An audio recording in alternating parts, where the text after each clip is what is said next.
नमस्कार, आकाशवाणी चंडीगढ़ से प्रादेशिक समाचारों के साथ मैं पंकज धीमान। सबसे पहले पेश है मुख्य समाचार। प्रधानमंत्री नरेंद्र मोदी ने कहा कि पहलगाम आतंकी हमला भारत की नारी शक्ति को चुनौती थी और ऑपरेशन सिंदूर हमले की साजिश करने वालों के लिए मौत का संदेश साबित हुआ।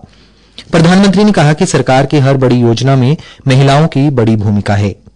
हरियाणा के मुख्यमंत्री नायब सिंह सैनी ने प्रदेश में अहिल्याबाई होलकर स्मारक बनाने की घोषणा की। भारत की नाराजगी के बाद कोलंबिया ने पाकिस्तान के प्रति हार्दिक संवेदना जताने वाले बयान को वापस लिया और आज विश्व तंबाकू निषेध दिवस पर हरियाणा में कई कार्यक्रमों का आयोजन किया गया। अब समाचार विस्तार से। प्रधानमंत्री नरेंद्र मोदी ने कहा है कि पहलगाम आतंकी हमला भारत की नारी शक्ति को चुनौती थी और ऑपरेशन सिंदूर इस हमले की साजिश करने वालों के लिए मौत का संदेश साबित हुआ है। भोपाल में आयोजित जनसभा में श्री मोदी ने कहा कि भारत किसी भी तरह का परोक्ष युद्ध बर्दाश्त नहीं करेगा। ऐसी किसी भी आतंकी कार्रवाई से सख्ती से निपटा जाएगा। ऑपरेशन सिंदूर ने डंके की चोट पर कह दिया है कि आतंकवादियों के जरिए छद्म युद्ध, प्रॉक्सी वॉर नहीं चलेगा। अब घर में घुसकर भी मारेंगे और जो आतंकियों की मदद करेगा उसको भी इसकी भारी कीमत चुकानी पड़ेगी। उन्होंने कहा कि आतंकवादियों ने नारी शक्ति को चुनौती दी थी, लेकिन यही चुनौती उनके लिए और उनके आकाओं के लिए घातक साबित हुई। हमारी सेना ने सैकड़ों किलोमीटर भीतर जाकर आतंकी ठिकानों को ध्वस्त कर दिया। ऑपरेशन सिंदूर देश के इतिहास में अब तक की सबसे बड़ी सफलता है।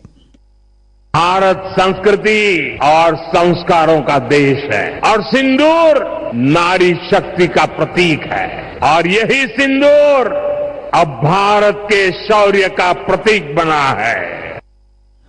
सरकार की जन कल्याण योजनाओं का उल्लेख करते हुए प्रधानमंत्री ने कहा कि हमारी सरकार लोकमाता अहिल्याबाई के नागरिक देवो भव मंत्र को भी शासन में अपना रही है। हमारी सरकार महिला नेतृत्व में विकास के दृष्टिकोण को मुख्य आधार बना रही है। सरकार की हर बड़ी योजना में महिलाओं की भूमिका मुख्य है। हरियाणा प्रदेश के अंदर जगह अहिल्याबाई होलकर स्मारक बनाने की घोषणा की है। वह आज अहिल्याबाई होलकर की 300वीं जयंती के अवसर पर कुरुक्षेत्र के पिपली खंड में आयोजित राज्य स्तरीय जयंती समारोह को संबोधित कर रहे थे। मुख्यमंत्री ने कहा, हम हरियाणा प्रदेश के अंदर जगह देख रहे हैं, कहीं पर भी अहिल्याबाई होलकर जी के जीवन के ऊपर कि एक लाइब्रेरी बने और उनके जीवन का पूरा सार उसके अंदर प्रदर्शनी के माध्यम से दिखाया जाए। मैं आज ये भी एक घोषणा करता हूं कि शीघ्र ही कहीं पर हम लगभग 2 एकड़ जमीन उनके पूरे जीवन को चित्रित करने के लिए, उसको प्रदर्शित करने के लिए देने का काम करेंगे। मुख्यमंत्री ने अहिल्याबाई होलकर स्मारक बनाने के लिए 31 लाख रुपए का अनुदान देने की घोषणा भी की। इस अवसर पर बोलते हुए मुख्यमंत्री नायब सिंह सैनी ने कहा कि भारतवर्ष की गौरवशाली वीरांगना देवी मातेश्वरी होलकर का जीवन एक खुली किताब है। आज का दिन आत्म मंथन और संकल्प का दिन है। श्री सैनी ने कहा कि धर्म और आस्था को जीवित करने का काम माता अहिल्याबाई होलकर ने किया है। हमारी सरकार विरासत के विकास की ओर बढ़ रही है। मुख्यमंत्री ने अहिल्याबाई के जीवन से जुड़ी जनसंपर्क विभाग की प्रदर्शनी का अवलोकन भी किया। आज माता अहिल्याबाई होलकर की 300वीं जयंती पर अंबाला के पुलिस डीएवी पब्लिक स्कूल में अहिल्याबाई होलकर के जीवन पर नाटिका प्रस्तुत की गई। इस कार्यक्रम का आयोजन संस्कार भारती अंबाला एवं मस्करे रंगमंच के संयुक्त तत्वाधान में किया गया। नाटिका में अहिल्याबाई होलकर के जीवन के मुख्य पहलुओं को दर्शाया गया। हमारे बुलेटिनों और ताजा समाचारों के लिए आप हमारी वेबसाइट newsonair.gov.in पर लॉग इन कर सकते हैं। ये समाचार हमारे यूट्यूब चैनल और x handle Akashvani news Chandigarh पर भी उपलब्ध हैं। भारत की नाराजगी के बाद कोलंबिया ने पाकिस्तान के प्रति हार्दिक संवेदना जताने वाले बयान को वापस ले लिया है। कांग्रेस सांसद शशि थरूर के नेतृत्व में 7 बहुदलीय संसदीय शिष्टमंडल ने आज कोलंबिया में उप विदेश मंत्री रोजा योलांदा विलाविंसेल्सियो तथा वरिष्ठ अधिकारियों से मुलाकात की। यह दल आतंकवाद के प्रति भारत का संकल्प व्यक्त करने के लिए विदेशों में उच्च स्तरीय वार्ता कर रहा है। सोशल मीडिया पोस्ट के माध्यम से श्री थरूर ने बताया कि उन्होंने कोलंबिया द्वारा पाकिस्तान के प्रति दिए गए बयान को लेकर भारत की आपत्ति को दर्ज करवाया।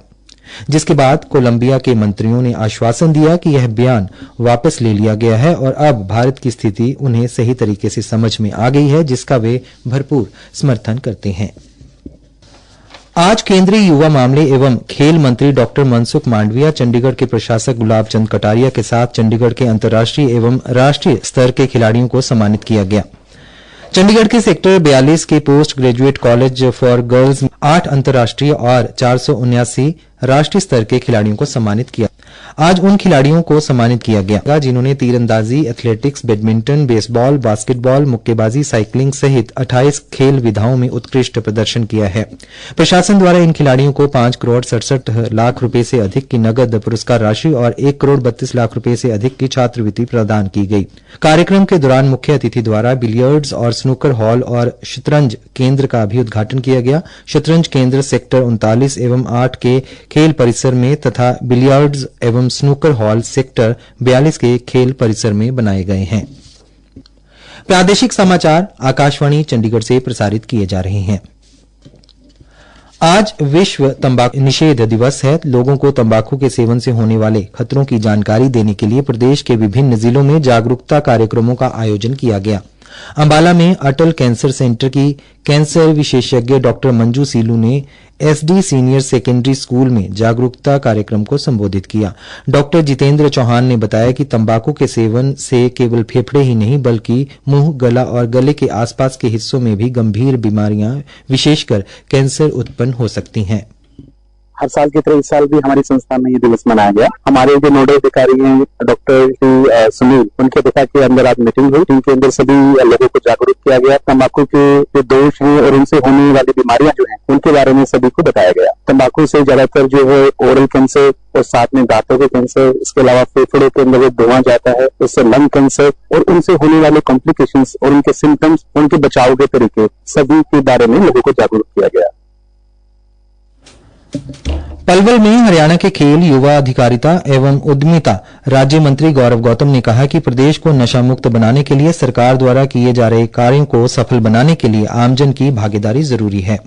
भिवानी में महात्मा ज्योतिबा फुले धर्मार्थ ट्रस्ट एवं शहीद आजम वीर उधम सिंह प्रदेश महासभा के संयुक्त तत्वाधान में जागरूकता कार्यक्रम का आयोजन किया गया। कार्यक्रम के दौरान लोगों को तंबाकू के दुष्प्रभावों से अवगत करवाते हुए तंबाकू उत्पादों का सेवन न करने की शपथ दिलाई गई।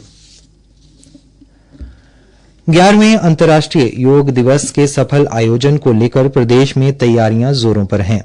कारागार विभाग तथा आयुष विभाग के संयुक्त तत्वाधान में आज प्रदेश की जिलों में बंद कैदियों को योगाभ्यास कराया गया। पलवल के जिला कारागार के जेल अधीक्षक धर्मचंद की उपस्थिति में कैदियों के लिए प्रोटोकॉल अनुसार योगाभ्यास कराया गया। गुरुग्राम के भौंडसी स्थित जेल में 3045 बंदियों ने योग अभ्यास किया। इस अवसर पर जेल विभाग के महानिदेशक मोहम्मद अकील ने योग शिविर का शुभारंभ किया। उन्होंने बंदियों से बाहर जाकर रोजगार की संभावनाएं तलाशने, अपराध की दुनिया को छोड़कर अपने परिवार के साथ सुखमय जीवन व्यतीत करने की कामना की। उधर पानीपत की जिला जेल में भी आज योग आचार्य अशोक अरोड़ा तथा आयुष विभाग के योग विशेषज्ञों ने जेल में बंद सभी कैदियों, अधिकारियों व कर्मचारियों को योग अभ्यास करवाया। हरियाणा की बेटियों ने खेलों के क्षेत्र में एक बार फिर से अपनी प्रतिभा का लोहा मनवाया है। तीसरे United world wrestling ranking series event में भारत के पदकों की संख्या अब 12 हो गई है, जिसमें 5 स्वर्ण, 3 रजत और 4 कांस्य शामिल हैं।